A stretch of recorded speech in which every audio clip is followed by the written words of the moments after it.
சபாநாயகர் ஜே.சி.டி. பிரபாகரன் 1000 விளக்கு சட்டமன்ற தொகுதியில் ஆய்வு.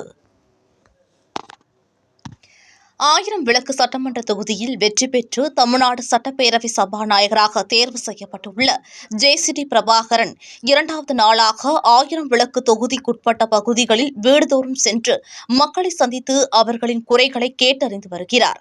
அந்த வகையில் 2வது நாளாக வள்ளுவர் கோட்டத்தில் உள்ள விளையாட்டு திடலில் ஆய்வு மேற்கொண்டு இளைஞர்களிடம் விளையாட்டு திடலில் உள்ள குறைகள் குறித்து கேட்டறிந்து இளைஞர்களின் வேதனைகளை உடனடியாக சரி செய்து தருமாறு மாநகராட்சி அதிகாரிகளுக்கு அறிவுரை வழங்கினார்.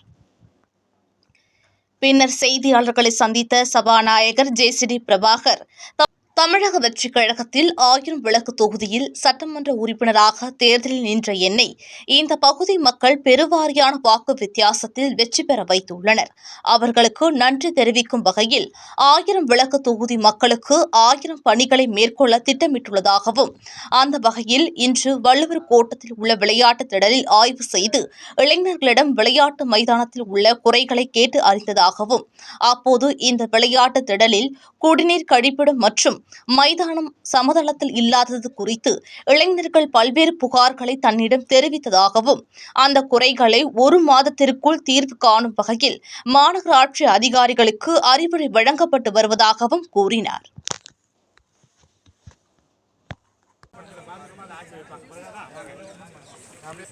ஆயிரம் விளக்கு தொகுதியில் 1000 பணிகள் என்கின்ற அடிப்படையில் வேலைகளை துவக்கியிருக்கிறோம். தளபதி முதல்வர்களுடைய ஆசையோடு இந்த பணிகள் தான் விரைவுபடுத்தப்படுகிறது.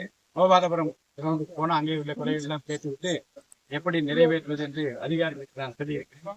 இப்போதும் இந்த நுங்கம்பாக்கம் பிளே கிரவுண்டுக்கு வருகிற போது உள்ளே வருகிற போது அன்ஈவன் கிரவுண்ட், முதல்ல விளையாடுற இடம் ஈவனா இருக்க வேண்டும். அதுவே மேடும் பள்ளமாக இருந்தால் பிள்ளைகள் எப்படி ஓடுவார்கள், எப்படி ஆட முடியும், அது உடனடியாக சரி செய்ய வேண்டும் என்று சொல்லியிருக்கிறேன். இங்கே தடுப்பு சுவர் இருக்கிறது. தடுப்பு சுவரால் ஆபத்து இருக்கிறது என்று சொன்ன தடுப்பு சுவர் இடிக்கப்பட வேண்டும் என்று சொல்லியிருக்கிறேன். ஜிம்முக்கு போற பாதை பின்பக்கம் தான் வழி இருக்கிறது, முன்பக்கம் வழி வேண்டும் என்று வழி உண்டாக்க வேண்டும் என்று சொல்லியிருக்கிறேன்.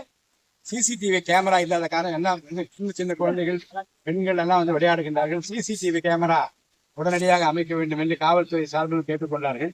உடனடியாக மைதானம் முழுவதற்கும் சிசிடிவி கேமராக்கள் அமைப்பதற்குரிய இந்த எண்ணத்தை நான் அவரிடம் தெரிவித்திருக்கிறேன். அதே போன்று இந்த 1000 விளக்கு தொகுதியில் தேர்தல் நிற்கிற போதே நான் 1000 விளக்கு தொகுதியில் 7 மாநகராட்சி வட்டங்களிலும் உள்ள அனைத்து விளையாட்டு வீரர்களையும் மகிழ்விக்கிற விதத்தில் 1000 விளக்கு தொகுதி விளையாட்டு விழா என்று 3 நாள் நடத்தப்படும். அதிலே தளபதி முதல்வர் விஜய் கோப்பை என்று அனைத்து போட்டிகளும் வெற்றி பெறுகின்ற எனக்கு கிரிக்கெட் விளையாடுகிறவங்கள பார்த்துருக்கீர்கள். பிளாஸ்டிக் ஸ்டம்ப் வச்சு விளையாடுகின்றார்கள். சரியான மட்டை இல்லை, சரியான பந்துகள் இல்லை. அதே போன்று வாலிபால் கோர்ட்ல போய் பார்த்தோம், அங்கேயும் அவர்களுக்கு வேண்டிய சரியான உபகரணங்களும் லெவல் பிளே கிரவுண்ட் இல்லை. அப்புறம் குடிதண்ணீர் இல்லை என்ற குறை இருக்கிறது. டாய்லெட் ஃபெசிலிட்டி எனக்கு என்ன வருத்தமாக இருக்குது. இவ்வளவு இளைஞர்கள் விளையாடுகின்றார்கள், இவ்வளவு இளம்பெண்கள் வந்து போகிறார்கள்.